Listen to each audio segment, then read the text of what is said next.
Hi. Oh, we're back in the shed to do some extracting.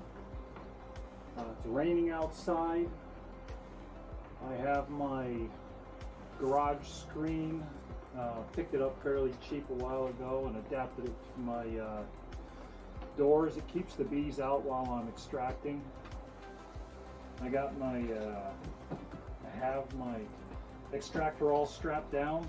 Boy, she's a shaker. So you can see right now that it looks pretty firm, but put a couple unbalanced frames in here and you'll see it shake. So let's get at it. Let's get her done.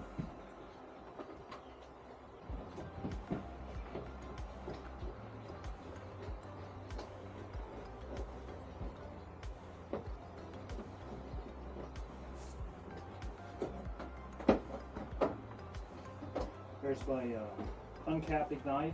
You'll see it's not electric. It's the old manual way. As I've said before, good enough.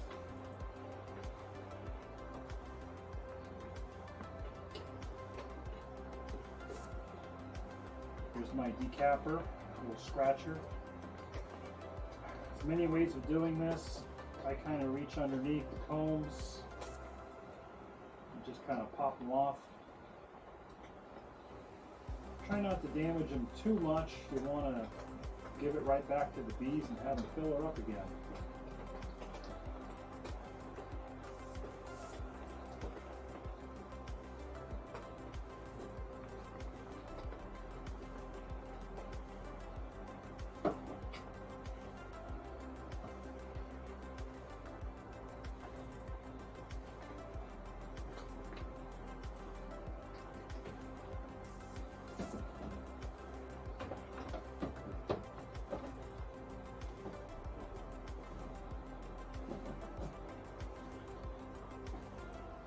Yeah, that took a little longer than usual, but it's a large frame. A deep is what they call them.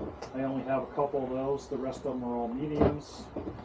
And you'll see sometimes I screw my frame right into the screw. Comes out pretty easy. So we'll drop that one in. All perfect. Hey, this is live video. Okay, first couple frames spinning.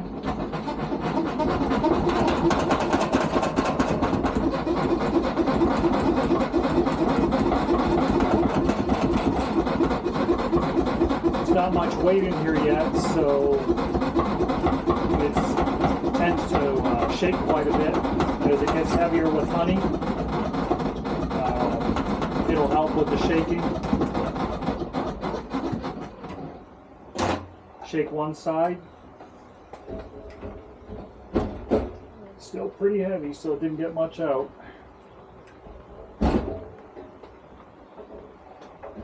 This frame is much lighter, so it explains the imbalance.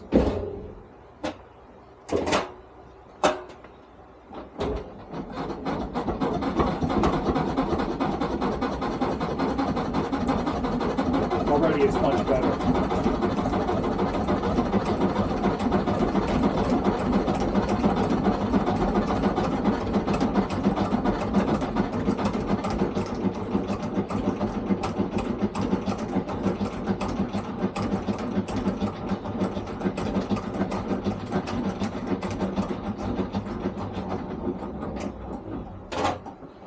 Sometimes when I wonder if I got the first side done, I will respin it. And here I'm going to say it again.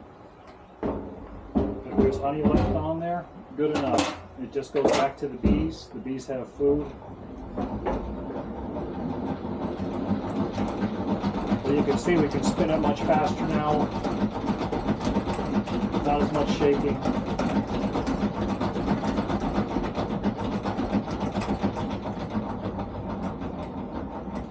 You don't want to force this to stop. You'll probably break the gears in here. I've had this extractor for about 6 years now. I do not want it to fail on me. It's been good. So when we're done, put them in a storage tub.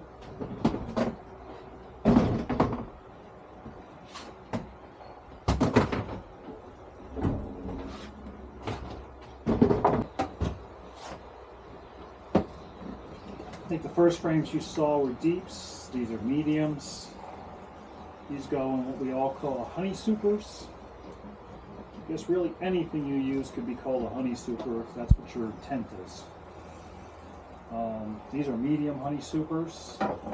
Some people do it in deeps. It's way too much weight for me to be dealing with. When I first started, I tried shallows. Shallows are a little shorter than this.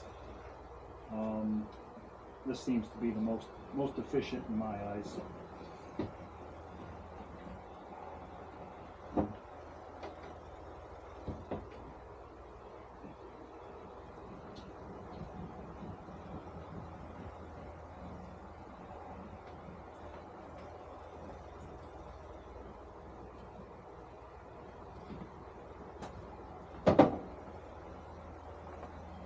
So you notice that I was able to almost get all of that with the uncapping knife. That's because I run with 9 frames in my shallows, not 10. So it spaces them and they build them a little fat. But this year I do have a lot of unfinished comb, so not all of them are built out like I'd like to see them.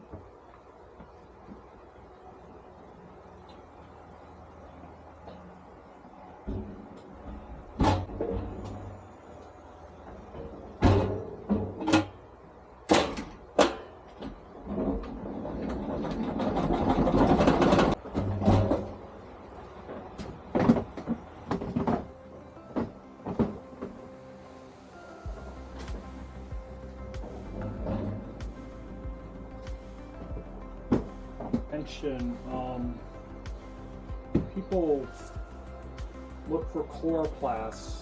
Chloroplast is a very expensive material. We use it on the bottoms of our hive as sample bores. There's actually a free resource, and your free resource would be your local politician. So one of our local politicians was nice enough to provide me with a significant amount of chloroplast. Thank you very much. It's been very useful. I use it when I'm doing hive inspections. I put it on top. I separate. It keeps the bees separated if there are any around. It keeps the insects out. But it's a very useful material in beekeeping, and it's actually fairly expensive. So if you can find a local politician that wants to give up signs, maybe after an election, very useful material.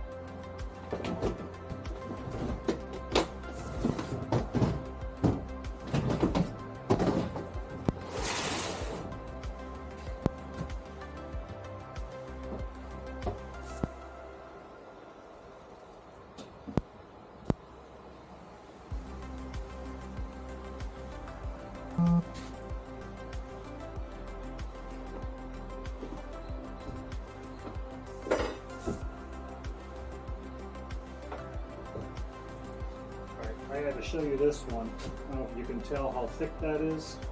This one is huge. Now this is why you like to space your frames a little further apart and get big comb like this. I wish they all looked like that.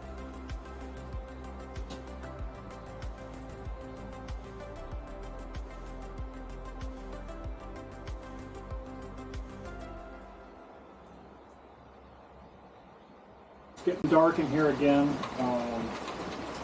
It's raining pretty good. Shot of that. You see some of the apiary in the rain. The bees, well, the netting is supposed to keep the bees out. It also keeps some of them in. They're fine though. They're not bothering me. Let's show you around though what happens. So here's the uncapping tank. You see there's a lot of wax in there, wax cappings, honey. There's got to be probably 20 pounds of honey in there. This is the extractor, a little dark in there. Actually, it's very dark in there. I'm not sure if that's going to show up on this. But right now we are we're about this high. So what I'm going to do is put the bucket underneath there, let that drain out. We'll strain the honey through the screen. You can see I had 5 boxes here. I'm down to 2. The top one's empty. Getting there. So I use 2 strainers. I use a 600 micron and a 400 micron. This catch is a little bit bigger, a little bit smaller. Helps the honey flow a little bit. Put those on top. Then we have the moment we've all been waiting for. Pour in the honey.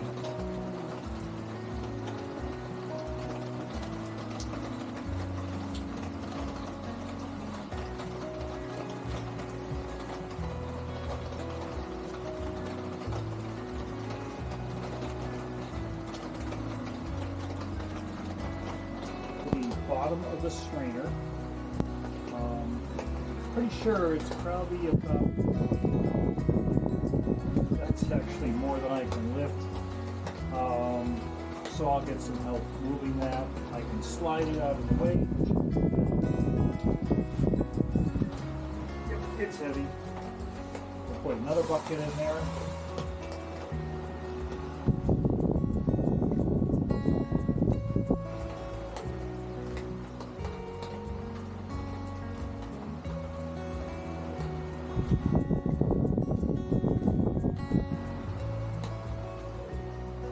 What you're seeing is chunks of wax that were in the spinner.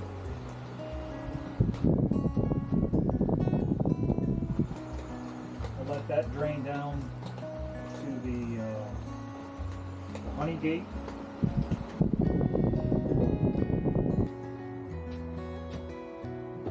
Okay, this is the last frame. Thanks for sticking around. I'm not done yet. But yeah, I think I've done over 40 frames. And I'm getting tired. But it's almost done. Very rewarding. And we'll give you an idea how much honey we have. So stick around for that. You can see the honey pour into the buckets.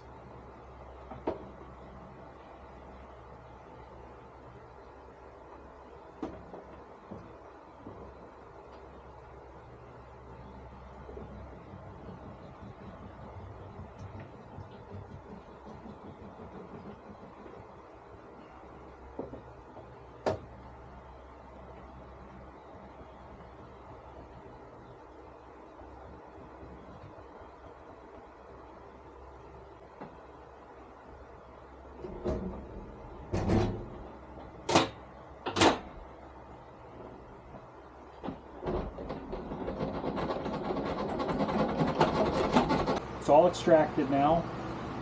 We're about up to here in the honey.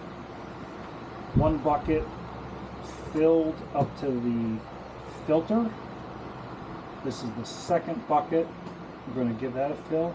Oh, by the way, a little plug for my mini nukes. They also make great seats. Little stool. Well, let's go. Let's fill up another bucket.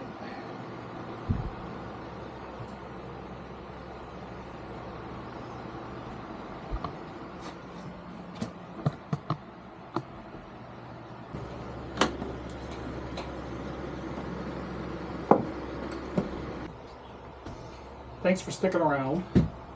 You'll see my last trick for probably getting my last pound of honey out of here.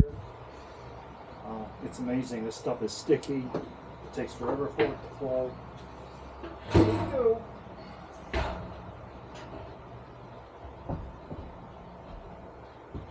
We got it wedged in my workmate, sitting on the corner of my bench, flowing into my strainer, so no bugs can get in there.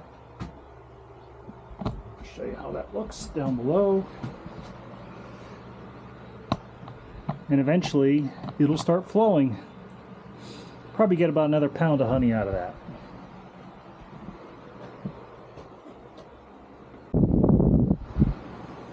Next phase, I let this sit for about a week. I look forward to seeing you in other videos.